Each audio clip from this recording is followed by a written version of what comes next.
ಮಹರ್ಷಿ ವಾಲ್ಮೀಕಿ ನಿಗಮ ಹಗರಣಕ್ಕೆ ಸಂಬಂಧಿಸಿದಂತೆ ಸಚಿವ ಬಿ ನಾಗೇಂದ್ರ ಅವರನ್ನು ಸಂಪುಟದಿಂದ ಕೈಬಿಡುವಂತೆ ಒತ್ತಾಯಿಸಿ ಬಿಜೆಪಿ ಇಂದು ಪ್ರತಿಭಟನೆ ನಡೆಸಿತು.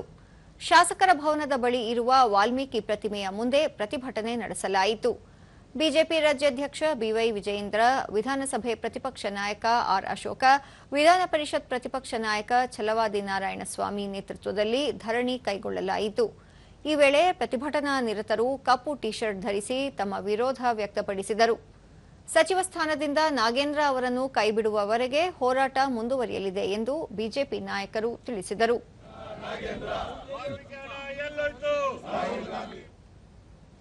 ಬಳಿಕ ಆರ್ ಅಶೋಕ, ವಾಲ್ಮೀಕಿ ಅಭಿವೃದ್ಧಿ ನಿಗಮದ ಹಣವನ್ನು ದುರುಪಯೋಗ ಮಾಡಿಕೊಂಡು ಅದಕ್ಕೆ ಇದೀಗ ಜಾತಿ ಬಣ್ಣವನ್ನು ಹಚ್ಚಲಾಗುತ್ತಿದೆ.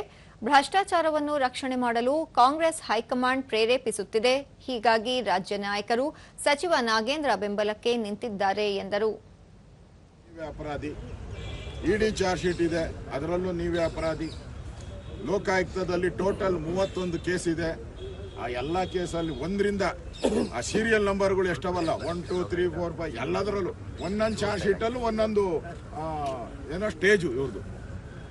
A1, A2, A3, A4, A5 ಹಿಂಗೆಲ್ಲ ಒಂದೊಂದು ಚಾರ್ಜ್ ಶೀಟಲ್ಲೂ ಒಂದೊಂದು ರ್ಯಾಂಕ್ಗಳನ್ನು ಕೊಟ್ಟಿದ್ದಾರೆ, ಎಲ್ಲ ಮೆಡಲ್.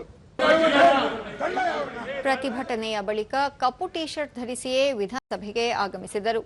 ಈ ವೇಳೆ ಸದನದೊಳಗೆ ಪ್ರವೇಶಿಸಲು ಪ್ರಯತ್ನಿಸಿದಾಗ ಮಾರ್ಷಲ್ಗಳು ಬಿಜೆಪಿ ನಾಯಕರನ್ನು ತಡೆದರು. ಈ ಸಂದರ್ಭದಲ್ಲಿ ಮಾತಿನ ಚಕಮಕಿ ನಡೆಯಿತು. ಆದರೂ ಬಿಜೆಪಿ ಸದಸ್ಯರು ಸದನದೊಳಗೆ ಪ್ರವೇಶಿಸಿದ ಘಟನೆ ನಡೆಯಿತು.